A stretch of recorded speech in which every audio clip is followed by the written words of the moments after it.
बिस्मिल्लाहिर्रहमानिर्रहीम रब्बिश इश्रह ली सदरी व यस्सिर ली अमरी वाहलुल उक़दतम मिन लिसानी यफ़क़हू क़ौली। अस्सलामु अलैकुम। Doctor Nazrat Amna from simplify radiology. आज हम बात करेंगे डेली रमज़ान प्लानिंग के बारे में, यानी हम हर दिन को कैसे प्लान कर सकते हैं। इसमें हम पढ़ाई, जॉब, घर के काम, हर शख्स अपनी उम्र और ज़िम्मेदारी के हिसाब से टाइम टेबल डिवाइड करेगा। फिर नमाज़, कुरान पाक, नवाफ़िल के टाइमिंग सेट करेंगे। जैसे सहरी से 15 मिनट पहले उठ जाएँ, 2 नफ़ल सलाते तहज्जुद पढ़ लें। मर्द अगर इशा और फजर की नमाज़ जमात के साथ पढ़ें तो उनको सारी रात इबादत करने का सवाब मिलता है। और फिर सहरी के बाद फजर की नमाज़ पढ़ने के बाद हम सो जाते हैं, सो के उठते हैं। तो स्कूल, कॉलेज जाने वाले बच्चे जैसे 7-8 बजे उससे पहले इशा के 2 नफ़ल पढ़ लें। और जो घर में रहने वाली ख़वातीन हैं वो उस वक़्त उठें बच्चों को तैयार करने के लिए या हस्बैंड्स वगैरह को ऑफ़िस भिजवाने के लिए, वो भी इशा के 2 नफ़ल पढ़ सकती हैं। या ऑफ़िस जाने वाले ख़वातीन व हज़रात मुँह हाथ धोने के साथ ही वज़ू कर लें और साथ 2 नफ़ल इशा के पढ़ लें। इसके बाद 9 से 10 बजे का टाइम आ जाते हैं, तो उस वक़्त जो ख़वातीन घर पर हैं या जो लोग कंफर्टेबल माहौल में हैं और वज़ू भी किया हुआ है तो वो चाश के 2 नफ़ल पढ़ सकते हैं।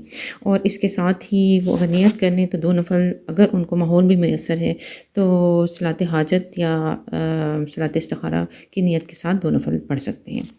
इसके बाद हम ये कोशिश करें कि फ़जर की नमाज़ के साथ ही सूरह यासीन पढ़ लें। जो लोग घर में ख़वातीन हैं वो चाश की नमाज़ के साथ ये प्लान कर लें कि 1 रुकू कुरान पाक नाज़रा तिलावत कर लेंगी। इसके बाद वो प्लानिंग कर लें कि एक छोटी सी दुआ भी साथ ही याद कर लेंगी। और फिर हम जो लोग घर में काम करती हैं, अपना घर का काम कर रही हैं, वो सफाई करते वक्त साथ साथ तस्बीह करती रहें, सुबहान अल्लाह व बिहम्दिही सुबहान अल्लाहिल अज़ीम। तो उनकी अमाल में साथ साथ इजाफ़ा होता चला जाएगा। इसके बाद ज़ोहर की नमाज़ के साथ हम चाहे घर में हैं चाहे अपने ऑफ़िस में हैं, नमाज़ तो हम सब पढ़ेंगे। इसके साथ हम कोशिश करें कि 3 आयत 1 या 3 आयतें तर्जमे के साथ पढ़ लें। और अगर टाइम मिल सके तो छोटी सी दुआ या छोटी सी सूरत ज़ुबानी याद कर लें। इसके बाद असर के वक्त में हम प्लान कर लें कि एक आयत को हम कम अज़ कम एक आयत को या जितना भी हो सके एक आयत को तफसीर के साथ हम पढ़ने की आदत डाल लें। इसके बाद हम घर में आ जाते हैं। असर के बाद ख़वातीन किचन में बिज़ी हो जाती हैं, इसलिए मत सोचें कि हमारा वक्त बर्बाद हो जाएगा और हमें इबादत करने का टाइम नहीं मिलेगा। क्योंकि कहा जाता है कि असर से मगरिब का वक्त जो है वो इबादत के लिए बेहतरीन है। इसमें दुआएं कबूल होती हैं और इसमें हमें ज़्यादा से ज़्यादा इबादत करनी चाहिए और दुआ करनी चाहिए, क्योंकि दुआओं की कबूलियत का बेहतरीन वक्त है। लेकिन जो ख़वातीन किचन में बिज़ी होती हैं उसमें आपके हाथ मसरूफ़ हैं लेकिन ज़ुबान आपकी फ़्री है।